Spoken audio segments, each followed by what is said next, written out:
ಆತ್ಮೀಯ ಗಗನ ಚಾನಲ್ ವೀಕ್ಷಕ ಬಂಧುಗಳೆಲ್ಲರಿಗೂ ಶುಭೋದಯ. ಪ್ರಿಯ ವೀಕ್ಷಕ ಬಂಧುಗಳೇ, ನಿತ್ಯ ಭವಿಷ್ಯವೆಂಬ ಆಧ್ಯಾತ್ಮಿಕ ನೇರ ಪ್ರಸಾರ ಕಾರ್ಯಕ್ರಮಕ್ಕೆ ತಮಗೆಲ್ಲರಿಗೂ ಆದರದ ಸ್ವಾಗತ ಸುಸ್ವಾಗತ. ಈ ಕಾರ್ಯಕ್ರಮದಲ್ಲಿ ವಿಶೇಷವಾಗಿ ಅನುನಿತ್ಯವೂ ಶ್ರೀಪಾದಂಗಳವರ ಶುಭ ಆಶೀರ್ವಾದದೊಂದಿಗೆ ಶ್ರೀಮದ್ ಭಾಗವತವನ್ನು ಈ ಅಲ್ಪಜ್ಞಾನಕ್ಕೆ ತಿಳಿದಷ್ಟು ಹೇಳುತ್ತಾ ಇದೆ. ಈ ವಿಷಯ ತಮಗೆಲ್ಲರಿಗೂ ವಿದಿತವೇ. ನಿನ್ನೆ ತನಕ ಈ ಸಗರ ಎನ್ನುವಂತಹ ಮಹಾರಾಜನು ಅಶ್ವಮೇಧ ಯಾಗವನ್ನು ಮಾಡಬೇಕು ಎಂದು ನಿರ್ಣಯಿಸಿ ಅಶ್ವವನ್ನು ಬಿಟ್ಟಾಗ ಇಂದ್ರದೇವರು ಬಂದು ಅದನ್ನು ಅಪಹರಿಸಿಕೊಂಡು ಹೋಗಿ ಕಪಿಲರ ಮಹರ್ಷಿಗಳ ಅವರ ಆಶ್ರಮದಲ್ಲಿ ಬಿಟ್ಟು ಬಂದಿದ್ದರು. ತದನಂತರ ಈ ರಾಜನ ಪುತ್ರರು ಎಲ್ಲರೂ ಹೋಗಿ ಕೂಡ ಆ ಋಷಿಗಳ ಕೋಪಕ್ಕೆ ಅವರು ಎಲ್ಲರೂ ಕೂಡ ಭಸ್ಮವಾದರು. ತದನಂತರದಲ್ಲಿ ಮತ್ತು ಇನ್ನು ಉಳಿದವರು ಅಂಶುಮಾನನು ಹೋದನು. ಅಲ್ಲಿ ಏನಾಯಿತು, ಅವರೆಲ್ಲರೂ ತೀರಿಕೊಂಡಿದ್ದಾರೆ. ಹೀಗಾಗಿ ನಾವು ಏನು ಮಾಡಬೇಕಾಗಿದೆ ಎಂದು ಆ ಕುದುರೆಯನ್ನು ತಂದು ತಂದೆಗೆ ಒಪ್ಪಿಸಿದಾಗ ಅವರು ಅಶ್ವಮೇಧ ಯಾಗವನ್ನು ಮಾಡಿ ಮುಗಿಸಿದರು. ನಂತರ ಈ ಒಂದು ಗಂಗೆಯನ್ನು, ವಿಶೇಷವಾದಂತಹ ಗಂಗೆಯು, ಸ್ವರ್ಗದಲ್ಲಿ ಇರತಕ್ಕಂತಹ ಗಂಗೆಯನ್ನು ಭೂಲೋಕಕ್ಕೆ ತಂದರೆ ನಮ್ಮ ಪಿತೃಗಳಿಗೆ ಎಲ್ಲರಿಗೂ ಕೂಡ ಒಂದು ಸದ್ಗತಿ ದೊರೆಯುತ್ತದೆ ಎನ್ನುವಂತಹ ಉದ್ದೇಶದಿಂದ ಅಂಶುಮಾನನು ಪ್ರಯತ್ನ ಪಟ್ಟ. ಆದರೆ ಅದಕ್ಕೆ ಪ್ರತಿಫಲ ಸಿಗಲಿಲ್ಲ. ಮತ್ತು ಆತನ ಪುತ್ರನಾದಂತಹ ದಿಲೀಪನು ಕೂಡ ತಂದೆಯಂತೆಯೇ ತಪಸ್ಸನ್ನು ಮಾಡಿ ಆತನೂ ಪ್ರಯತ್ನ ಪಟ್ಟರೂ ಗಂಗೆಯನ್ನು ತರಲು ಆಗಲಿಲ್ಲ. ಕೊನೆಗೆ ಆತನ ಪುತ್ರನಾದಂತಹ ಭಗೀರಥನು ಪ್ರಯತ್ನವನ್ನು ಪಡುತ್ತಾ ಇದ್ದಾನೆ ಎನ್ನುವ ತನಕ ನಿನ್ನೆಯವರೆಗೂ ಹೇಳಲಾಯಿತು. ಈ ಭಗೀರಥನು ಯಾವ ವಿಧವಾಗಿ ಪ್ರಯತ್ನವನ್ನು ಪಡುತ್ತಾ ಇದ್ದಾನೆ ಎನ್ನುವಂತಹ ವಿಷಯವನ್ನು ಕುರಿತು ಇಂದು ಶ್ರೀಪಾದಂಗಳವರ ಶುಭ ಆಶೀರ್ವಾದದಿಂದಲೇ ಮುಂದಿನ ಕಥೆಯನ್ನು ನೋಡುವಂತಹ ಒಂದು ಪ್ರಯತ್ನವನ್ನು ಮಾಡೋಣ. ಪರೀಕ್ಷಿತ್ ರಾಜನೇ, ಶುಕಾಚಾರ್ಯರು ಬೋಧನೆಯನ್ನು ಮಾಡುತ್ತಾ ಇದ್ದಾರೆ. ಪರೀಕ್ಷಿತ್ ರಾಜನೇ, ತಮ್ಮ ಪೂರ್ವಜರಿಗೆ ಸದ್ಗತಿಯಾಗಬೇಕೆಂದು ಉದ್ದೇಶದಿಂದ ಭಗೀರಥನು ಉಗ್ರ ತಪಸ್ಸನ್ನು ಆರಂಭಿಸಿದನು. ಇವನ ತಪಸ್ಸಿಗೆ ದೇವಲೋಕದ ಗಂಗೆ ಪ್ರಸನ್ನಳಾಗಿ, ಭಗೀರಥನೇ, ನಿನ್ನ ಭಕ್ತಿಗೆ ನಾನು ಮೆಚ್ಚಿರುವೆ. ನಿನ್ನ ಮನ ದಿಂಗಿತವನ್ನು ನಾನು ಅರಿತಿರುವೆನು. ಆದರೆ ನಿನ್ನ ಆಶೆಯಂತೆ ನಾನು ಭೂಮಿಗೆ ಬರಬೇಕಾದರೆ ಸ್ವರ್ಗದಿಂದ ಧುಮುಕಬೇಕು. ಆಗ ನನ್ನ ಅಘಾತಕ್ಕೆ ಈ ಭೂಮಿ ಒಡೆದು ಹೋಳಾಗಿ ಹೋಗುವುದು. ಹಾಗಾಗಬಾರದೆಂದಿದ್ದರೆ ನನ್ನ ಅಘಾತವನ್ನು ಯಾರಾದರೂ ಸಹಿಸಬೇಕು. ಮತ್ತು ನಾನು ಬರಲು ಒಂದು ರಂಧ್ರವೂ ಕೂಡ ಬೇಕಲ್ಲ.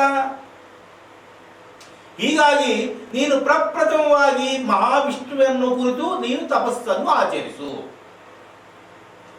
ಮಹಾವಿಷ್ಣುವನ್ನು ಕುರಿತು ಈ ಭಗೀರಥನು ತಪಸ್ಸನ್ನು ಆಚರಿಸಿದಂತಹ ಸಂದರ್ಭದಲ್ಲಿ ಸ್ವಾಮಿಯು ಈತನ ತಪೋಭಕ್ತಿಗೆ ಮೆಚ್ಚಿದವನಾಗಿ, ಗಂಗಾಮಾತೆಯನ್ನು ನೀನು ಇಲ್ಲಿಂದ ಕರೆದುಕೊಂಡು ಹೋಗುತ್ತಾ ಇದ್ದೀಯಾ, ಸಂತೋಷ ಎಂದು ಹೇಳಿ ಅವರ ಎಡಗಾಲಿನ ಅಂಗುಷ್ಟ ನಖ ಸ್ಪರ್ಶದಿಂದ, ನೋಡಿ, ಕಬ್ಬಿಣದ ರೂಪದಲ್ಲಿ ಇರುತ್ತದೆ ಬ್ರಹ್ಮಾಂಡ ಎಂದರೆ, ಅದು ಸುಮ್ಮನೆ ಮಣ್ಣಲ್ಲ, ಗಟ್ಟಿಯಾಗಿ ಇರತಕ್ಕಂತ ಕಬ್ಬಿಣದ ರೂಪದಲ್ಲಿ ಇರತಕ್ಕಂತಹ ಅಂತಹ ಬ್ರಹ್ಮಾಂಡವನ್ನು ಮಹಾವಿಷ್ಣುವು ತನ್ನ ಎಡಗಾಲಿನ ಅಂಗುಷ್ಟದ ನಖ ಅಂದರೆ ಉಗುರಿನ ಸ್ಪರ್ಶದಿಂದ ಅಲ್ಲಿ ಛಿದ್ರವು ಉಂಟಾಯಿತು, ರಂಧ್ರವು ಉಂಟಾಯಿತು.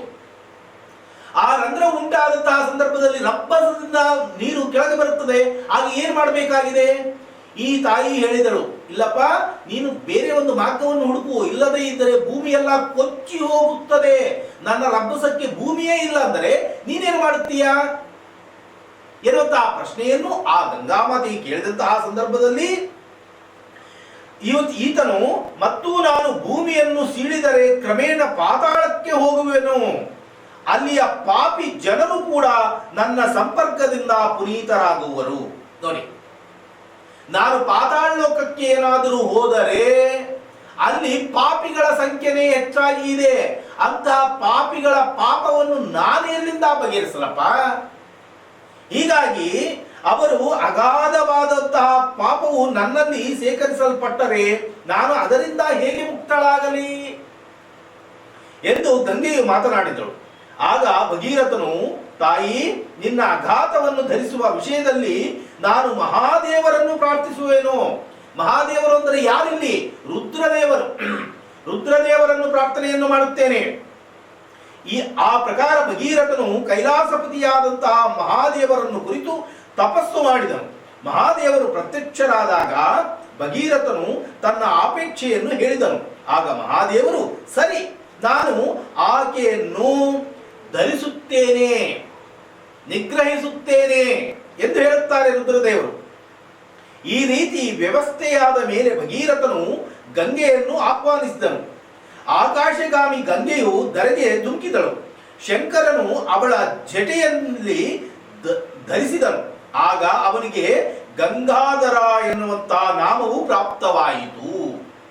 ನೋಡಿ, ಯಾವ ಒಂದು ಮಹಾವಿಷ್ಣುವಿನ ಅಂಗುಷ್ಟ ನಖ ಸ್ಪರ್ಶದಿಂದ, ಅಂದರೆ ಪ್ರಪ್ರಥಮವಾಗಿ ಸ್ವಾಮಿಯ ಪಾದವನ್ನು ತೊಳೆದು ಈ ಭೂಮಿಗೆ ಧರೆಗೆ ಬಂದಂತಹ ಗಂಗಾಮಾತೆಯನ್ನು ಈ ರುದ್ರದೇವರು ತಮ್ಮ ಜಟೆಯಲ್ಲಿ, ಅಂದರೆ ಶಿರಸ್ಸಿನ ಮೇಲೆ ಧಾರಣೆಯನ್ನು ಮಾಡಿದ್ದಾರೆ. ಹೀಗಾಗಿ ಗಂಗಾ ನದಿಗೆ ಅತಿ ಪವಿತ್ರವಾದಂತಹ ಸ್ಥಾನಮಾನವನ್ನು ಪಡೆದಿದೆ. ಅಂತ ಗಂಗೆಯನ್ನು ಮನೆಯಲ್ಲಿ ಇಟ್ಟುಕೊಂಡು ಯಾರಾದರೂ ಮರಣ ಹೊಂದುವಂತಹ ಸಂದರ್ಭದಲ್ಲಿ 1 ತೊಟ್ಟು, 2 ತೊಟ್ಟು, 5 ತೊಟ್ಟು, 11 ತೊಟ್ಟು ಆ ಪ್ರಕಾರವಾಗಿ ಅವರ ಬಾಯಿಯಲ್ಲಿ ಹಾಕಿದರೆ ನೇರವಾಗಿ ಅವರಿಗೆ ಸ್ವರ್ಗನೇ ಪ್ರಾಪ್ತಿಯಾಗುತ್ತದೆ ಎನ್ನುವಂತಹ ಮಾಹಿತಿ ಕೂಡ ಇದೆ.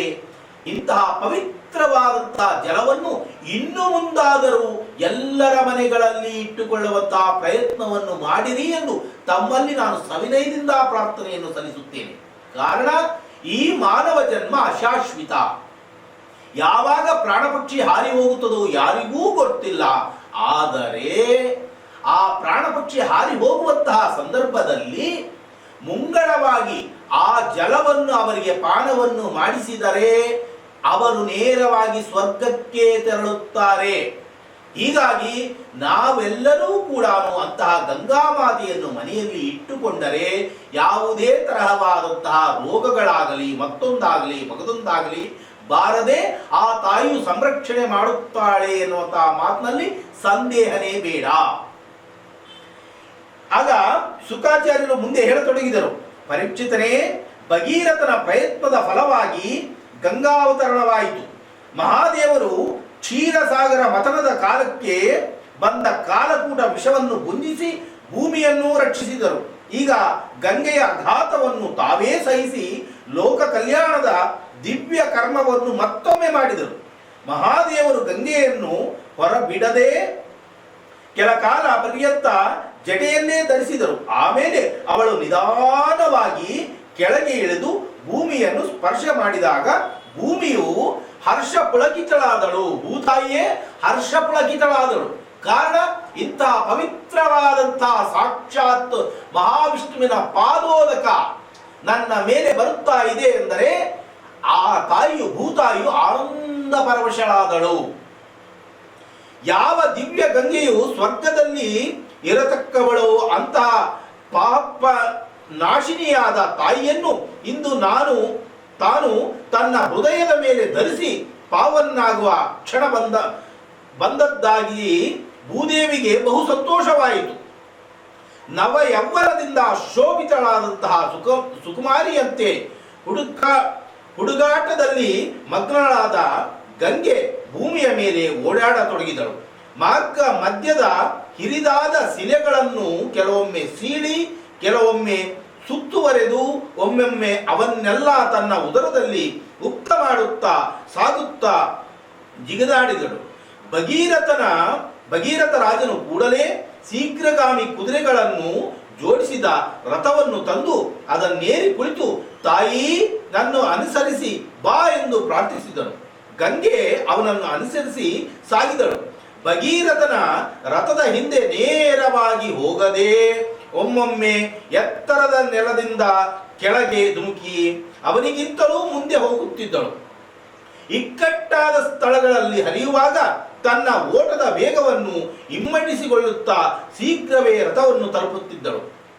ವಿಸ್ತೀರ್ಣ ಸ್ಥಳ ಬಂದರೆ ಬಯಲಿನಲ್ಲಿ ಚಿಕ್ಕ ಮಕ್ಕಳು ಆಡುವಾಗ ಹೇಗೆ ಮನೆಯಲ್ಲಿ ಮರೆಯುವವರೋ ಹಾಗೆ ಮೆರೆಯುವವರೋ ಹಾಗೆ ಈ ನವತರುಣಿ ಗಂಗೆಯು ಭಗೀರಥನನ್ನು ಮರೆತು ಅಲ್ಲಿಯೇ ಆಡುತ್ತಾ ನಿಂತಳು. ಗರಗರನೆ ಸುತ್ತಿದಳು. ದಂಡೆಗೆ ಒಮ್ಮೊಮ್ಮೆ ಜಿಗಿದು ನೀರನ್ನು ಮೇಲೆ ಹಾರಿಸಿದಳು. ಆಡಿ ಆಡಿ ದಣಿದಳು. ಅತ್ತ ಭಗೀರಥನು ರಥ ಮುಂದೆ ಸಾಗಿತ್ತು. ಆದರೆ ನೆನಪಾಗಿ ಅವಳು ಶೀಘ್ರವೇ ಅಡ್ಡದಾರಿಯಿಂದ ಸಾಗಿ ಪುನಃ ಅವನ ರಥವನ್ನು ಬೆನ್ನು ಹತ್ತಿದಳು. ಈ ರೀತಿ ಗಂಗೆ ಆಡುತ್ತಾ ನಗಿಯುತ್ತಾ ಓಡಾಡುವ ಒಮ್ಮೆ ತಪ್ಪಿ ಜಹ್ನು ಋಷಿಯ ಮೈಮೇಲೆ ಬಿದ್ದಳು. ಋಷಿಗಳು ಅವಳ ಧಕ್ಕೆಯಿಂದ ಉರುಳಿ ಬಿದ್ದರು. ಆ ಹುಡುಗಿಗೆ ಸೊಕ್ಕು ಬಹಳ ಬಂದಿದೆ ಎಂದು ವಿಚಾರ ಮಾಡಿ ಹೇಗೆ ಮೊಂಡಾಟ ಮಾಡಿ ಹಾರಾಡುವ ಮಗಳನ್ನು ತಂದು ಬಂಧಿಸುವವನೋ ಹಾಗೆ ಜಹ್ನು ಋಷಿಗಳು ಅವಳನ್ನು ಬಂಧಿಸಿದರು. ಮೊಂಡ ಹಾಗೂ ತುಂಡ ಕನ್ಯೆಯಾದ ಗಂಗೆ ಒಮ್ಮೆಲೆ ಗಂಭೀರಳಾದಳು. ಋಷಿಗಳು ಅವಳನ್ನು ಕುಡಿದು ಬಿಟ್ಟರು. ಆಗ ಕಿಲಕಿಲನೆ ನಗುತ್ತಾ ಓಡೋಡಿ ಬರುವ ಗಂಗೆ ಒಮ್ಮೆಲೆ ಮೌನ ತಾಳಿದ್ದು ತಿಳಿದು ಇನ್ನೆಲ್ಲಿ ಆಟದಲ್ಲಿ ಮಗ್ನಳಾದಳು ಎಂದು ಭಗೀರಥನು ಹಿಂದೆ ನೋಡಿದನು. ಸಣ್ಣ ಮೊರೆ ಮಾಡಿಕೊಂಡು ಗಂಗೆ ಜಹ್ನು ಋಷಿಯ ಬಂಧನದಲ್ಲಿ ಸಿಕ್ಕು ಬಿದ್ದಿದ್ದನ್ನು ನೋಡಿ ಕೂಡಲೇ ಬಂದು, ಮಹನೀಯರೇ, ಈ ವಿಷ್ಣುಪಾದೋದ್ಭವಳಾದ ಸುರಗಂಗೆಯನ್ನು ತಾವು ಶೀಘ್ರವೇ ಬಂಧ ಮುಕ್ತಳನ್ನಾಗಿ ಮಾಡಿರಿ. ಇವಳಿಂದ ಬಹಳ ಕೆಲಸವಾಗಬೇಕಾಗಿದೆ ಎಂದು ಬೇಡಿಕೊಂಡರು. ಆಗ ಋಷಿಗಳು, ನೋಡು ಗಂಗಾ, ನೀನು ಇನ್ನೂ ಚಿಕ್ಕವಳು. ಹೀಗೆ ಜಿಗಿದಾಡುತ್ತಾ ಜೋರಾಗಿ ನಗುತ್ತಾ ಓಡಾಡಬಾರದು. ಸ್ವಲ್ಪ ಗಂಭೀರಳಾಗಿರು, ಕಲಿತುಕೋ. ಈ ಪ್ರೀತಿಯಿಂದ ಹೇಳಿ ಅವಳನ್ನು ಬಂಧ ಮುಕ್ತಳನ್ನಾಗಿ ಮಾಡಿದರು. ಆಗ ಗಂಗೆಯು ಜಹ್ನು ಋಷಿಯಿಂದ ಬಂದಳೆಂದು ಜಾಹ್ನವಿ ಎಂಬ ಹೆಸರನ್ನು ಪಡೆದಳು. ಜಹ್ನು ಋಷಿಗಳು ಗಂಗೆಯನ್ನು ಬಂಧಿಸಿದಾಗ ಇನ್ನು ಹೇಗೆ ಎಂದು ಗಾಬರಿಯಾದ ದೇವದೇವತೆಗಳು ಅವಳು ಬಂಧ ಮುಕ್ತಳಾದ್ದನ್ನು ನೋಡಿ ಆನಂದದಿಂದ ಪುಷ್ಪವೃಷ್ಟಿಯನ್ನು ಮಾಡಿದರು. ಭೂಮಿಗೆ ಮತ್ತೊಮ್ಮೆ ರೋಮಾಂಚನವಾಯಿತು. ಭೂದೇವಿಯು ತನ್ನ ಮೈಮೇಲಿನ ವೃಕ್ಷರೂಪ ರೋಮಗಳನ್ನು ಅಲುಗಾಡಿಸಿದಳು. ವೃಕ್ಷಗಳಲ್ಲಿ ಆ ಸುಂದರ ಪುಷ್ಪಗಳು ಗಂಗೋದಕದಲ್ಲಿ ಯಥೇಚ್ಛವಾಗಿ ಬಿದ್ದವು. ಅವಳ ಮೈಯೆಲ್ಲ ಪುಷ್ಪಾಚ್ಛಿತ್ತವಾಯಿತು. ತಾನೊಂದು ಪುಷ್ಪ ನದಿ ಎಂಬಂತೆ ಗಂಗೆ ಹರಿದಳು. ನೋಡಲು ಬಹು ಸುಂದರಳಾಗಿ ಕಂಡಳು. ಸಕಲ ಪುಷ್ಪಗಳನ್ನು ತನ್ನ ಸುಂದರ ಕೇಶಗಳಲ್ಲಿ ಧರಿಸಿದಾಗ ಗಂಗೆ ಭಗೀರಥನ ಹಿಂದೆ ನಡೆಯುವಾಗ ಪತಿಯ ಮನೆಗೆ ಮೊದಲ ಸಲ ಸಹೋದರನ ಹಿಂದೆ ಹೊರಟ ಮಧು ಒಣಗಿತ್ತಿಯಂತೆ ನಾಚುತ್ತಾ ನಯವಾಗಿ ಹೊರಟಳು. ಅಕ್ಕಪಕ್ಕದಲ್ಲಿ ದೇವದೇವತೆಗಳು ಗಂಗಾವತರಣದ ಸ್ತೋತ್ರ ಪಠಿಸುತ್ತಿದ್ದರೂ ಕೂಡ ಅವಳಿಗೆ ಅದರ ಪರಿವೇ ಇರಲಿಲ್ಲ. ಅವಳಿಗೆ ಒಳಗೊಳಗೆ ಒಳ್ಳೆಯ ಆನಂದವಾಗಿತ್ತು. ಪತಿಯ ಪ್ರಥಮ ಬೇಟೆಗೆ ಹೊರಟ ನಿಮಿತ್ತದಿಂದ ಅವನಿಗೆ ಕಾಣಿಕೆ ಕೊಡಲು ಸೆರಗಿನಲ್ಲಿ ಸುಂದರ ವರ್ಣದ ಹರಳುಗಳನ್ನು, ಸುಂದರ ಬಣ್ಣದ ಶಂಖ ಸಿಂಪುಗಳನ್ನು ಹೂಡಿಸಿಕೊಂಡಳು. ಭಗೀರಥನು ರಥವನ್ನು ಪಾತಾಳಕ್ಕೆ ಹೊರಳಿಸಿದನು. ಅಲ್ಲಿ ಅವನ ಪಿತೃಗಳ ಭಸ್ಮ ಮುಳುದಿತ್ತು. ಅಲ್ಲಿಂದ ಗಂಗೆಯನ್ನು ಕರೆದೊಯ್ದನು. ವಿಷ್ಣು ಪಾದೋದ್ಭವಳಾದ ಪವಿತ್ರ ಜಲದ ಸಂಪರ್ಕವಾದೊಡನೆ ಎಲ್ಲಾ ಪಿತೃಗಳು ಕೂಡಲೇ ಉತ್ತಮ ಗತಿಯನ್ನು ಹೊಂದಿದರು. ಪರೀಕ್ಷಿತನೇ, ಈ ಭಗೀರಥನು ಭಾಗೀರಥಿಯ ವಿಷ್ಣುವಿನ ಪಾದಗಳನ್ನು ತೊಳೆದ ನಿಮಿತ್ತದಿಂದ ಈ ಪಾದಗಳನ್ನು ಆಶ್ರಯಿಸಿದ ತ್ರಿಲೋಕ ಪಾವನಕರ ಧೂಳನ್ನು ಕಿಂಚಿತ್ತ ಪಡೆದು ತಾನು ಧನ್ಯಳಾಗಿ ಪವಿತ್ರಳಾಗಿ ಇತರರನ್ನು ಪಾವನಗೊಳಿಸುವ ಸಾಮರ್ಥ್ಯವನ್ನು ಹೊಂದಿ ಭೂಮಿಯ ಮೇಲೆ ಹರಿದಳು. ಇವಳ ಕೇವಲ ಸಂಪರ್ಕದಿಂದಲೇ ಭಗೀರಥನ ಪಿತೃಗಳು ಉತ್ತಮ ಗತಿಯನ್ನು ಹೊಂದಿದರೆಂದರೆ ಈ ಜಾಹ್ನವಿಯನ್ನು ಆರಾಧಿಸಿದರೆ ಎಂತಹ ಉತ್ತಮ ಗತಿಯು ಪ್ರಾಪ್ತವಾಗುವುದೆಂದು ನೀನೇ ಆಲೋಚನೆಯನ್ನು ಮಾಡು. ಅಂದರೆ ನಿಮಗಳಿಗೆ ಕೂಡ ಹೇಳ್ತಾ ಇದೆ, ಇಂಥ ಪವಿತ್ರವಾದಂತಹ ಜಾಹ್ನವಿ. ಕಾರಣ ಜಾಹ್ನವಿ ಎನ್ನುವಂತಹ ಹೆಸರು ಯಾತಕ್ಕೆ ಬಂದಿತು? ಜಾಹ್ನು ಎನ್ನುವಂತಹ ಋಷಿಗಳು ಬಂಧನವನ್ನು ಮಾಡಿದ್ದರು ಮತ್ತು ಭಗೀರಥನು ಬೇಡಿಕೊಂಡಾಗ ಆ ತಾಯಿಯು ಹೊರಗೆ ಬಂದಳು. ಆಗ ಜಾಹ್ನವಿ ಎನ್ನುವಂತಹ ಹೆಸರನ್ನು ಪಡೆದಳು. ಆಕೆಯೇ ಗಂಗಾಮಾತೆಯು. ಅಂತಹ ಗಂಗಾಮಾತೆಯ ಸ್ಮರಣೆಯನ್ನು ಮಾಡಿದರೆ ನಮಗೆ ಎಂತಹ ಉತ್ತಮ ಗತಿ ಪ್ರಾಪ್ತವಾಗುತ್ತದೆ ಎನ್ನುವಂತಹ ವಿಷಯವನ್ನು ನಾವು ಎಲ್ಲರೂ ಕೂಡ ಚಿಂತನೆ ಮಾಡಬೇಕು ಎಂದು ಸುಖಾಚಾರ್ಯರೇ ಬೋಧಿಸುತ್ತಾ ಇದ್ದಾರೆ ಎನ್ನುವಂತಹ ಭಾವನೆಗೆ ಒಳಗಾಗಿ ನಾವೆಲ್ಲರೂ ಕೂಡ ಇಂತಹ ಚಿಂತನೆಯನ್ನು ಮಾಡೋಣ ಎಂಬಲ್ಲಿಗೆ ಇಲ್ಲಿಗೆ ಸಮಾಪ್ತಿಗೊಳಿಸೋಣ. ಪುನಃ ನಾಳೆ ಈ ಕಥೆಯನ್ನು ಆರಂಭಿಸೋಣ ಎಂದು ಹೇಳುತ್ತಾ, ಇಂತಹ ಕಥೆಗಳನ್ನು ಇನ್ನೂ ವಿಸ್ತಾರವಾಗಿ ಎಲ್ಲರ ತಲೆಗಳಲ್ಲಿಯೂ ಕೂಡ ತೂರುವಂತೆ ಹೇಳುವ ಶಕ್ತಿ ಸಾಮರ್ಥ್ಯವನ್ನು ನನ್ನ ಶ್ರೀಪಾದಂಗಳು ನನಗೆ ಕರುಣಿಸಲಿ ಎಂದು ಅವರ ಪಾದಾರವಿಂದಗಳಲ್ಲಿ ಅತಿ ವಿನಯದಿಂದ ನಮಸ್ಕಾರವನ್ನು ಸಲ್ಲಿಸುತ್ತಾ, ಪ್ರಿಯ ವೀಕ್ಷಕ ಬಂಧುಗಳೇ, ಅದೇ ಗುರುಗಳ ನಾಮಸ್ಮರಣೆಯನ್ನು ಮಾಡಿ ಅವರ ಅನುಮತಿಯನ್ನು ಪಡೆದು ಅವರ ಆಜ್ಞಾನುಸಾರವಾಗಿ ಇಂದಿನ ದಿನದ ನಿತ್ಯ ಪಂಚಾಂಗ ಪಠನೆ ಹಾಗೂ ದ್ವಾದಶ ರಾಶಿಗಳ ನಿತ್ಯ ಭವಿಷ್ಯವನ್ನು ಹೇಳುವ ಮುನ್ನ ಗುರುಗಳ ನಾಮಸ್ಮರಣೆ. ಓಂ ಶ್ರೀ ಶ್ರೀ ಶ್ರೀ ಸತ್ಯಾತ್ಮತೀರ್ಥ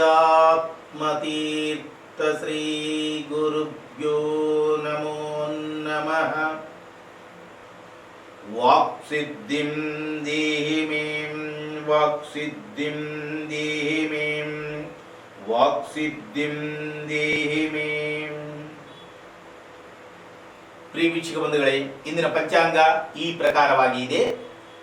ಶ್ರೀ ಪ್ಲವನಾಮ ಸಂವತ್ಸರ, ದಕ್ಷಿಣಾಯನ, ವರ್ಷ ಋತುವು ಭಾದ್ರಪದ ಮಾಸ, ಶುಕ್ಲ ಪಕ್ಷ, ಶುಕ್ರವಾರ, ಏಕಾದಶಿ ತಿಥಿ, ಶ್ರವಣ ನಕ್ಷತ್ರ, ಅತಿಗಂಧ ನಾಮ ಯೋಗ, ಭದ್ರ ನಾಮಕರಣ. ಈ ಶುಭ ದಿನ ಸಕಲ ವೀಕ್ಷಕ ಬಂಧುಗಳಿಗೂ ಹಾಗೂ ಸರ್ವಜನಾಂಗಕ್ಕೂ ಭಗವಂತ ಶ್ರೀಹರಿಯ ನಾಮಸ್ಮರಣೆಯನ್ನೇ ಮಾಡುವಂತ ಉತ್ತಮವಾದಂತಹ ದಿನವನ್ನಾಗಿ ಪರಿವರ್ತನೆ ಮಾಡಿ ಆರೋಗ್ಯಭರಿತವಾಗಿ, ಸಂಪದ್ಭರಿತವಾಗಿ, ಉಲ್ಲಾಸಭರಿತವಾಗಿ ಆದಷ್ಟು ಭಗವಂತನ ನಾಮಸ್ಮರಣೆಯಲ್ಲೇ ಇರತಕ್ಕಂಥ ದಿನವನ್ನಾಗಿ ಪರಿವರ್ತನೆ ಮಾಡಿ ಎಲ್ಲರನ್ನೂ ಸಂರಕ್ಷಣೆ ಮಾಡಲಿ ಎಂದು ವಿನಯಪೂರ್ವಕವಾಗಿ ಗುರುಗಳ ಮುಖೇನ ವಾಯುದೇವರ ಪಾದಚರಣ ಕಮಲಗಳಲ್ಲಿ ವಿಶೇಷವಾದಂತಹ ಪ್ರಾರ್ಥನೆಯನ್ನು ಸಲ್ಲಿಸುತ್ತಾ, ಇಂದಿನ ದಿನ ವಿಶೇಷವಾಗಿ ಹುಟ್ಟು ಹಬ್ಬದ ಆಚರಣೆಯಾಗಲಿ ಅಥವಾ ಈ ಮದುವೆಯ ವಾರ್ಷಿಕೋತ್ಸವದ ಆಚರಣೆ ಆಗಲಿ ಇರುವುದಿಲ್ಲ. ಶುಭಾಶಯಗಳನ್ನು ಕೂಡ ತಿಳಿಸಲು ಆಗುವುದಿಲ್ಲ. ಕಾರಣ ಏಕಾದಶಿ ಉಪವಾಸದಿಂದ ಇದ್ದು ಶ್ರೀಹರಿಯ ನಾಮಸ್ಮರಣೆಯನ್ನು ಮಾಡತಕ್ಕಂತಹ ಪವಿತ್ರವಾದಂತಹ ದಿನ. ಆದರೆ ಒಂದು ಮಾತ್ರ ಬಯಸುತ್ತೇವೆ, ಎಲ್ಲರೂ ಕೂಡ ಆನಂದದಾಯಕವಾಗಿ, ಹರ್ಷದಾಯಕವಾಗಿ, ಉಲ್ಲಾಸದಾಯಕವಾಗಿ, ಆರೋಗ್ಯಭರಿತವಾಗಿ ಇದ್ದು ಶ್ರೀಹರಿಯ ನಾಮಸ್ಮರಣೆಯನ್ನು ತಪ್ಪದೇ ಮಾಡಿರಿ ಎಂದು ತಮ್ಮಲ್ಲಿ ವಿನಂತಿಸಿಕೊಳ್ಳುತ್ತಾ, ಈಗ ದ್ವಾದಶ ರಾಶಿಗಳ ನಿತ್ಯ ಭವಿಷ್ಯವನ್ನು ಹೇಳುವಂತಹ ಒಂದು ಪ್ರಯತ್ನಕ್ಕೆ ಪಾತ್ರರಾಗೋಣ. ಮೊದಲಿಗೆ ಮೇಷರಾಶಿ. ಮೇಷರಾಶಿಯವರಿಗೆ ಇಂದು ಶುಭ ದಿನವೆಂದೇ ಹೇಳಬಹುದು. ವಿಶೇಷವಾದಂತಹ ಲಾಭ, ಪ್ರತಿ ಕಾರ್ಯದಲ್ಲಿಯೂ ಕೂಡ ಅನೇಕ ತರಹವಾದಂತಹ ಲಾಭಗಳನ್ನು ಪಡೆಯುತ್ತೀರಿ. ಆಭರಣ ಕೂಡ ಪ್ರಾಪ್ತಿಯಾಗತಕ್ಕಂತಹ ಒಂದು ಶುಭಕರವಾದಂತಹ ದಿನ. ಯಾವ ಪ್ರಕಾರವಾಗಿ ಬರುತ್ತದೋ ಆ ಭಗವಂತನಿಗೆ ಗೊತ್ತು. ಆದರೆ ನಮ್ಮಲ್ಲಿ ಏನೂ ಇಲ್ಲ, ಹೇಗೆ ಬರುತ್ತೆ ಅನ್ನುವಂತಹ ಚಿಂತನೆಯನ್ನು ತಲೆಯಿಂದ ಕಿತ್ತಿ ಹಾಕಿ ಭಗವಂತ ಕೊಡಲು ನಿರ್ಣಯ ಮಾಡಿದ್ದಾನೆ ಎಂದರೆ ಯಾವ ಪ್ರಕಾರವಾಗಿ ಆದರೂ ಕೊಡಬಲ್ಲ. ಇದು ಸತ್ಯವಾದಂತಹ ಮಾತು. ಹೀಗಾಗಿ ಇಂದು ವಿಶೇಷವಾದಂತಹ ಆಭರಣ ಪ್ರಾಪ್ತಿ ಕೂಡ ಆಗುತ್ತದೆ ಮತ್ತು ಇಷ್ಟ ಕಾರ್ಯ ಸಿದ್ಧಿ. ನಿಮ್ಮ ಮನಸ್ಸಿನಲ್ಲಿ ಯಾವ ಪ್ರಕಾರವಾದಂತಹ ನಿಮ್ಮ ಯೋಗ್ಯತೆಗೆ ಅನುಗುಣವಾಗಿ ಕಾರ್ಯ ಸಾಧನೆ ಆಗಬೇಕು ಎನ್ನುವಂತಹ ಮನಸ್ತತ್ವ ನಿಮ್ಮಲ್ಲಿ ಇದ್ದಿದ್ದೇ ಆದರೆ ನಿಶ್ಚಯವಾಗಿರುವಂತಹ ಕಾರ್ಯಸಿದ್ಧಿ ಆಗುತ್ತದೆ ಎನ್ನುವಂತಹ ಮಾತಿನಲ್ಲಿ ಸಂದೇಹನೇ ಇಲ್ಲ. ಇದು ಸಾಕ್ಷಾತ್ ಭಗವಂತನೇ ನುಡಿಸುತ್ತಿರುವಂತಹ ಗುರುಗಳ ಅಂತರಂಗದಲ್ಲಿ ನಿಂತು ನುಡಿಸುತ್ತಿರುವಂತಹ ಮಾತು. ಹೀಗಾಗಿ ಯಥೇಚ್ಛವಾಗಿ ನಿಮ್ಮ ಕಾರ್ಯ ಈಡೇರುತ್ತದೆ ಎನ್ನುವಂತಹ ಮಾತಿನಲ್ಲಿ ಸಂದೇಹನೇ ಇಲ್ಲ. ಆದರೆ ಇಂತಹ ದಿನವನ್ನು, ಇಂತಹ ಪವಿತ್ರವಾದಂತಹ ದಿನವನ್ನು ಸದ್ವಿನಿಯೋಗ ಮಾಡಿಕೊಳ್ಳಿ, ಶುಭವಾಗಲಿ. ಏನು ವೃಷಭ ರಾಶಿ. ವೃಷಭ ರಾಶಿಯವರಿಗೆ ಇಂದು ಅಷ್ಟು ಶುಭದಾಯಕವಾದಂತಹ ದಿನವಾಗಿ ಕಾಣ್ತಾ ಇಲ್ಲ. ಕಾರಣ ಪ್ರತಿ ಕಾರ್ಯದಲ್ಲಿಯೂ ಕೂಡ ನಷ್ಟ ನಷ್ಟ ನಷ್ಟ. ಆ ನಷ್ಟದಲ್ಲಿ ನೀವು ಬಾಧೆ ಪಡುತ್ತಾ ಇದ್ದರೆ ಉಳಿದಂತ ಹಣವನ್ನು ಈ ಚೋರರು ಬಂದು ಅಪಹರಿಸಿಕೊಂಡು ಹೋಗುವುದು. ನೋಡಿ ಯಾಗಿರುತ್ತೆ ಗ್ರಾಚಾರ. ಆದರೆ ತಲೆಯನ್ನು ಕೆಡಿಸಿಕೊಳ್ಳಬೇಡಿ. ಇವೆಲ್ಲದರನ್ನು ನಿಯಂತ್ರಣ ಮಾಡುವಂತಹವರು ಯಾರು? ಮನೋನಿಯಾಮಕರು ಯಾರು? ರುದ್ರದೇವರು. ರುದ್ರದೇವರು ಹೇಗೋ ಇಂದು ಗಂಗಾಮಾತೆಯನ್ನು ತಮ್ಮ ಜಡೆಯಲ್ಲಿ ಧಾರಣೆಯನ್ನು ಮಾಡಿದ್ದಾರೆ. ಅಂತಹ ಮಹಾನುಭಾವರ ದೇವಾಲಯಕ್ಕೆ ಹೋಗಿ ವಿಶೇಷವಾಗಿ ಭಕ್ತಿ ಪರವಶರಾಗಿ ನಮಸ್ಕಾರವನ್ನು ಸಲ್ಲಿಸಿದ್ದೇ ಆದರೆ, ಹಾಗೂ ಹೋಗುವಂತಹ ಮಾರ್ಗ ಮಧ್ಯದಲ್ಲಿ ಏನಾದರೂ ಒಂದು ಬಿಲ್ವ ಪತ್ರಿ, ಸ್ವಾಮಿಗೆ ಅತಿ ಶ್ರೇಷ್ಠವಾದಂತಹ ಇಷ್ಟವಾದಂತಹ ಪತ್ರಿ ಎಂದರೆ ಬಿಲ್ವ ಪತ್ರಿ. ನೋಡಿ, ಆ ಬಿಲ್ವ ಪತ್ರಿ ಕೂಡ ಯಾವ ಪ್ರಕಾರವಾದಂತಹ ಮಂತ್ರವಿದೆ?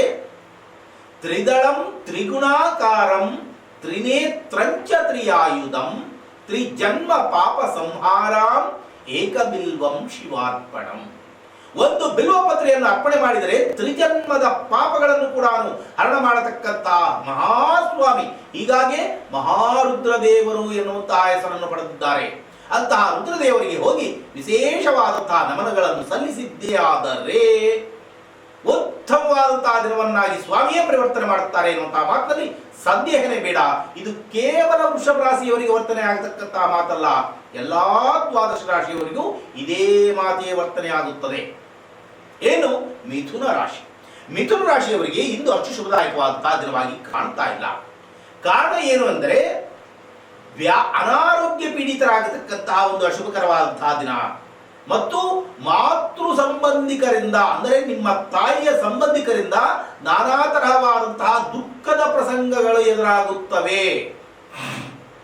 ನೋಡಿ, ಮಾತೃ ಸಂಬಂಧಿಕರಿಂದ ದುಃಖದ ಪ್ರಸಂಗಗಳು, ಅವರಿಗೆ ಏನೋ ಆಗಾಗಿದಂತೆ ಹೀಗಾಗಿದಂತೆ ಅನ್ನುವಂತ ಅಂತ್ಯಕಂತ್ಯ ಮಾತುಗಳು ಬರುತ್ತವೆ. ಹೀಗಾಗಿ ಅದಕ್ಕೆ ಮೊದಲಾಗಿ ಮನೋನಿಯಾಮಕನಾದಂತಹ ರುದ್ರದೇವರಿಗೆ ಹೋಗಿ ಶರಣಾಗತರಾಗಿ, ಸ್ವಾಮಿ ನನ್ನನ್ನು ಮಾತ್ರವೇ ಅಲ್ಲವಲ್ಲ ಎಲ್ಲರನ್ನೂ ಸಂರಕ್ಷಣೆ ಮಾಡು ಎಂದು ನಾವು ವಿಶೇಷವಾಗಿ ಪ್ರಾರ್ಥನೆಯನ್ನು ಸಲ್ಲಿಸಿದ್ದೇ ಆದರೆ ಸ್ವಾಮಿಯು ಡಮರುಗವನ್ನು ಬಾರಿಸುತ್ತಾ ಬರುತ್ತಾರೆ ಎನ್ನುವಂತಹ ಮಾತಿನಲ್ಲಿ ಸಂದೇಹನೇ ಬೇಡ. ಏನು? ಕರ್ಕಾಟಕ ರಾಶಿ.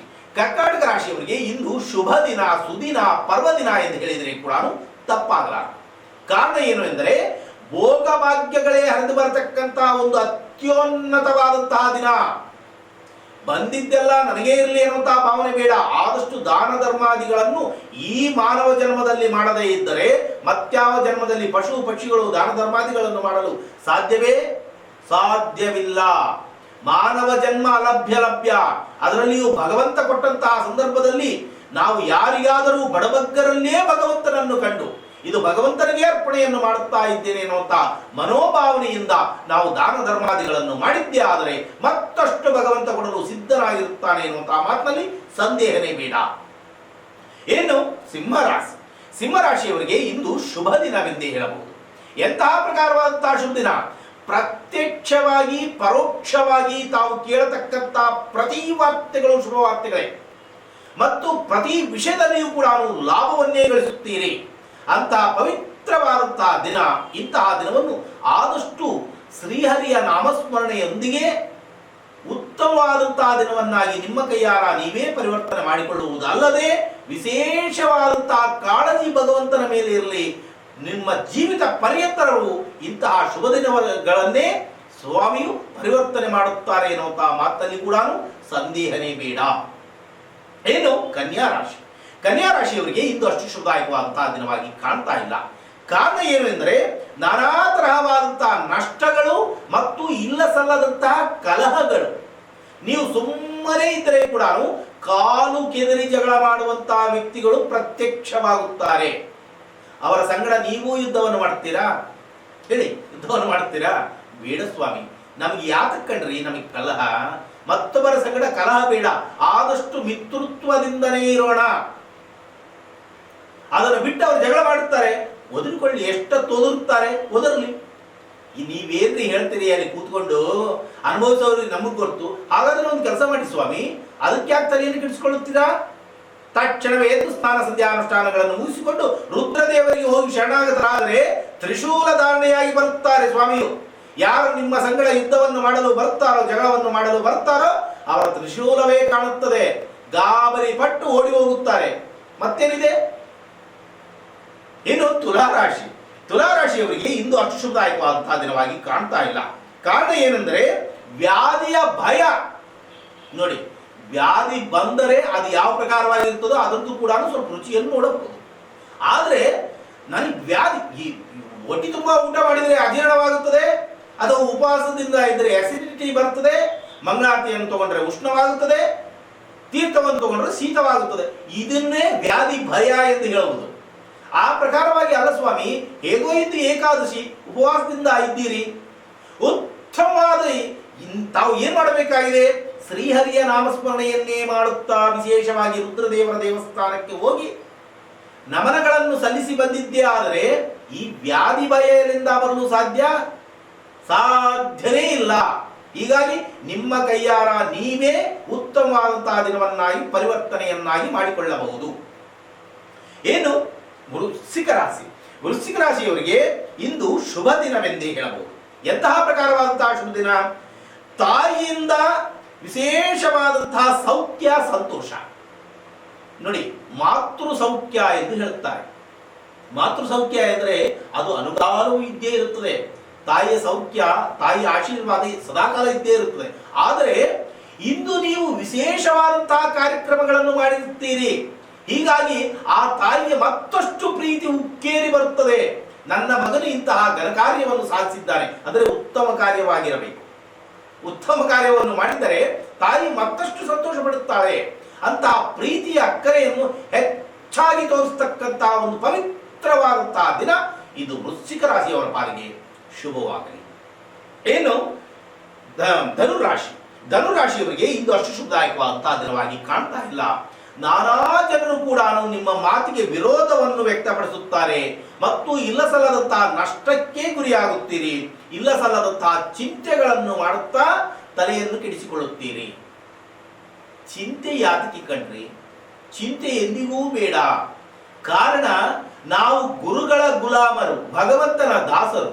ಈ ಪ್ರಕಾರವಾಗಿ ಇರುವಂತಹ ಸಂದರ್ಭದಲ್ಲಿ ಚಿಂತೆ ಯಾತಕ್ಕೆ ಮಾಡ್ತೀಯೋ? ಚಿನ್ಮಯನಿದ್ದಾನೆ. ಆ ಚಿನ್ಮಯನಿದ್ದಾನೆ ಎನ್ನುವಂತಹ ಮನೋಭಾವ ನಮ್ಮಲ್ಲಿ ಯಾವಾಗ ಬರುತ್ತದೆ? ನಾವು ಭಗವಂತನಿಗೆ ದಾಸರಾದಾಗ, ಗುರುಗಳಿಗೆ ಗುಲಾಮರಾದಾಗ ಇಂತಹ ಒಂದು ಧೈರ್ಯದ ಮಾತು ದಿಟ್ಟವಾಗಿ ಹೇಳುವಂತಹ ಶಕ್ತಿ ಬರುತ್ತದೆ. ನಾನು ಗುರುಗಳಿಗೆ ನಮಸ್ಕಾರವನ್ನು ಸಲ್ಲಿಸಲಿಲ್ಲ, ಭಗವಂತನಿಗೆ ಒಂದು ನಮಸ್ಕಾರವನ್ನು ಸಲ್ಲಿಸಲಿಲ್ಲ, ನಾನು ಏನೋ ನನ್ನ ಪಾಡಿಗೆ ನಾನು ಬೆಳೆಯುತ್ತಾ ಇದ್ದೇನೆ ಎಂದರೆ ಇನ್ನು ಯಾವ ಸ್ವಾಮಿಯೂ ಕೂಡ ನಮ್ಮನ್ನು ರಕ್ಷಣೆ ಮಾಡಲು ಮುಂದೆ ಬರುತ್ತಾರೆ? ಬರಲು ಸಾಧ್ಯನೇ ಇಲ್ಲ. ಹೀಗಾಗಿ ಇಂದು ವಿಶೇಷವಾಗಿ ಮನೋನಿಯಾಮಕನಾದಂತಹ ರುದ್ರದೇವರಿಗೆ ಹೋಗಿ ಶರಣಾಗತರಾಗಿ ಸ್ವಾಮಿ, ಅತಿಭಕ್ತಿ ಪರವಶರಾಗಿ ನಮಸ್ಕಾರವನ್ನು ಸಲ್ಲಿಸಿದ್ದೇ ಆದರೆ ಉತ್ತಮವಾದಂತಹ ದಿನವನ್ನಾಗಿ ನಿಮ್ಮ ಕೈಯಾರ ನೀವೇ ಪರಿವರ್ತನೆ ಮಾಡಿಕೊಳ್ಳುತ್ತೀರಿ ಎನ್ನುವಂತಹ ಮಾತಿನಲ್ಲಿ ಸಂದೇಹನೇ ಬೇಡ. ಏನು? ಮಕರ ರಾಶಿ. ಮಕರ ರಾಶಿಯವರಿಗೆ ಇಂದು ಶುಭ ದಿನವೆಂದೇ ಹೇಳಬಹುದು. ನಿಮ್ಮ ಯೋಗ್ಯತಾನುಸಾರವಾಗಿ ಪ್ರತಿ ಕಾರ್ಯದಲ್ಲಿಯೂ ಕೂಡ ವಿಜಯವನ್ನು ಸಾಧಿಸುತ್ತೀರಿ ಮತ್ತು ವಿಶೇಷವಾದಂತಹ ಲಾಭವನ್ನು ಪಡೆಯುತ್ತೀರಿ. ಆನಂದದಿಂದ, ಉಲ್ಲಾಸದಿಂದ, ಉತ್ಸಾಹದಿಂದ ಶ್ರೀಹರಿಯ ಸಂಕೀರ್ತನೆಗಳನ್ನೇ ಹೇಳುತ್ತಾ ಕಾಲಹರಣೆ ಮಾಡತಕ್ಕಂತಹ ಒಂದು ಪವಿತ್ರವಾದಂತಹ ದಿನ ಇದು ಮಕರ ರಾಶಿಯವರ ಪಾಲಿಗೆ ಶುಭವಾಗಲಿ. ಏನು? ಕುಂಭರಾಶಿ. ಕುಂಭರಾಶಿಯವರಿಗೆ ಕೂಡ ಇಂದು ಅಷ್ಟು ಶುಭದಾಯಕವಾದಂತಹ ದಿನವಾಗಿ ಕಾಣ್ತಾ ಇಲ್ಲ. ಕಾರಣ ಏನು ಅಂದರೆ ಅನಾರೋಗ್ಯ ಪೀಡಿತರಾಗತಕ್ಕಂತಹ ಒಂದು ಅಶುಭಕರವಾದಂತಹ ದಿನ. ಅನಾರೋಗ್ಯ ಎಂದೊಡನೆ ದೊಡ್ಡದಾಗಿ ಗಾಬರಿ ಪಡಬೇಡಿ. ಏನೋ ಮಾಧ್ಯಮಗಳಲ್ಲಿ ತೋರಿಸುತ್ತಾ ಇದ್ದಾರೆ, 3ನೇ ಅಲೆ, 4ನೇ ಅಲೆ, 5ನೇ ಅಲೆ, 10ನೇ ಅಲೆ, ಮತ್ತೆ ಯಾರ್ಯಾರೋ ಸ್ವಾಮೀಜಿಗಳು ಹೇಳ್ತಾ ಇದ್ದಾರೆ, ಅದೆಲ್ಲ ಆವರಿಸಿ ಬಿಡುತ್ತದೆ. ಭಯ ಬೇಡ ಕಣ್ರಿ. ಯಾವಾಗ ಭಯ ಎನ್ನುವುದು ನಮ್ಮಿಂದ ದೂರವಾಗುತ್ತದೆ? ರಾಜಕೀಯ ರಂಗದವರು ನಮ್ಮ ಒಳತಿಗಾಗಿ ಎಂತಹ ಸಲಹೆಗಳನ್ನು ಕೊಡುತ್ತಾ ಇದ್ದಾರೆ, ವೈದ್ಯರು ಯಾವ ಪ್ರಕಾರವಾದಂತಹ ಸಲಹೆಗಳನ್ನು ಕೊಡುತ್ತಾ ಇದ್ದಾರೆ, ಪೊಲೀಸ್ ರಂಗದವರು ಯಾವ ವಿಧವಾದಂತಹ ಸಲಹೆಗಳನ್ನು ಕೊಡುತ್ತಾ ಇದ್ದಾರೆ, ಅವೆಲ್ಲವನ್ನು ಚಾಚೂ ತಪ್ಪದಂತೆ ನಾವು ಪರಿಪಾಲಿಸುತ್ತಾ ರುದ್ರದೇವರ ಮೊರೆ ಹೋದರೆ ಇಂತಹ ರೋಗಗಳು ಮತ್ತು 10,000 ಬಂದರೂ ಕೂಡ ಯಾರನ್ನು ಏನೂ ಮಾಡಲಾರದು. ನೀವು ಅವರ ಮಾತುಗಳನ್ನು ಉಲ್ಲಂಘಿಸಿದರೆ ಏನಾಗುತ್ತದೆ? ಅವರಲ್ಲೇ ಭಗವಂತನನ್ನು ಕಾಣಬೇಕು ನಾವು. ಕಾರಣ ನೋಡಿ, ವೈದ್ಯಕೀಯ ರಂಗದವರು, ಪೊಲೀಸ್ ರಂಗದವರು ಅವರ ಆರೋಗ್ಯವನ್ನು ಲೆಕ್ಕಿಸದೆ ಅವರ ಪ್ರಾಣವನ್ನೇ ಪಣಕ್ಕೆ ಇಟ್ಟು ರಸ್ತೆಯಲ್ಲಿ ಬಂದು ನಮ್ಮ ರಕ್ಷಣೆಗಾಗಿ ನಿಂತಿದ್ದಾರೆ ಎಂದರೆ ಅವರು ನಿಜವಾಗಿಯೂ ದೇವರಲ್ಲವೇ? ಹೇಳಿ, ಅವರು ದೇವರಲ್ಲವೇ? ಅಂತಹ ದೇವರಿಗೆ ನಾವು ಅಗೌರವದಿಂದ ಮಾತನಾಡುತ್ತೇವೆ, ಅವರ ಮಾತನ್ನು ಉಲ್ಲಂಘಿಸುತ್ತೇವೆ ಎಂದರೆ ಇನ್ನು ಭಗವಂತನ ಮಾತನ್ನೇ ಉಲ್ಲಂಘಿಸಿದಂತೆ ಆಗುತ್ತದೆ. ಭಗವಂತ ಸುಮ್ಮನೆ ಇರಲು ಸಾಧ್ಯವಾಗುತ್ತದ? ಕರೋನಾ ಬೇಡ ಅಂದರೂ ಬರುತ್ತದೆ. ನಾವು ಅವರ ಮಾತುಗಳನ್ನು ತಿರಸ್ಕರಿಸದೆ ಚಾಚೂ ತಪ್ಪದಂತೆ ಪರಿಪಾಲಿಸುತ್ತಾ ಭಗವಂತನ ಮೊರೆ ಹೋದರೆ ನಿಶ್ಚಯವಾಗಿಯೂ ಅನಾರೋಗ್ಯ ಪೀಡಿತರಾಗಲು ಆ ಸ್ವಾಮಿಯು ಬಿಡುವುದಿಲ್ಲ. ಇನ್ನು ಕೊನೆಯದಾದಂತಹ ರಾಶಿ ಮೀನರಾಶಿ. ಮೀನರಾಶಿಯವರಿಗೆ ಇಂದು ಶುಭ ದಿನವೆಂದೇ ಹೇಳಬಹುದು. ಕಾರಣ, ನಿಮ್ಮ ಯೋಗ್ಯತಾನುಸಾರವಾಗಿ ಪ್ರತಿ ಕಾರ್ಯದಲ್ಲಿಯೂ ಕೂಡ ಅನುಕೂಲವಾಗುತ್ತದೆ. ಅಂದರೆ ವಿಜಯವನ್ನು ಸಾಧಿಸುತ್ತೀರಿ. ಇದರಿಂದ ಮನಸ್ಸಿಗೆ ನೆಮ್ಮದಿ, ಶಾಂತಿ, ಸುಖ, ಆನಂದ, ಉಲ್ಲಾಸದಿಂದ ಇರತಕ್ಕಂಥ ಪವಿತ್ರವಾದಂತಹ ದಿನ ಮತ್ತು ವಿಶೇಷವಾಗಿ ಭಗವಂತನ ಬಗ್ಗೆ ಕಾಳಜಿ ವಹಿಸಿ ಹರಿಯ ನಾಮಸ್ಮರಣೆಯನ್ನೇ ಮಾಡತಕ್ಕಂಥ ಅತ್ಯೋನ್ನತವಾದಂತಹ ದಿನ ಇದು. ಮೀನರಾಶಿಯವರ ಪಾಲಿಗೆ ಶುಭವಾಗಲಿ ಎಂದು ಹಾರೈಸುತ್ತಾ ಈ ಕಾರ್ಯಕ್ರಮವನ್ನು ಇಲ್ಲಿಗೆ ಅಂತ್ಯಗೊಳಿಸೋಣ. ಅಂತ್ಯಗೊಳಿಸುವ ಮುನ್ನ ಸಾಕ್ಷಾತ್ ಭಗವಂತನ ಪಾದದಲ್ಲಿ ಬೇಡುವುದೇನೆಂದರೆ, ಸರ್ವೇ ಜನಾಃ ಸುಖಿನೋ ಭವಂತು, ಸಮಸ್ತ ಸನ್ಮಂಗಳಾನಿ ಭವಂತು, ಸರ್ವಂ ಶ್ರೀಕೃಷ್ಣಾರ್ಪಣಮಸ್ತು ಎಂದು ಇಷ್ಟರ ತನಕ ನುಡಿದಂತಹ ಪ್ರತಿ ಅಕ್ಷರವನ್ನು ಶ್ರೀಕೃಷ್ಣ ಪರಮಾತ್ಮನ ಪಾದಕ್ಕೆ ಅರ್ಪಣೆಯನ್ನಾಗಿ ಮಾಡುತ್ತಾ ಪುನಃ ನಾಳೆ ಭೇಟಿಯಾಗುವ ನಿಮ್ಮೆಲ್ಲರ ಪ್ರೀತಿಯ ಪ್ರಾಣೇಶ್. ನಮಸ್ಕಾರ.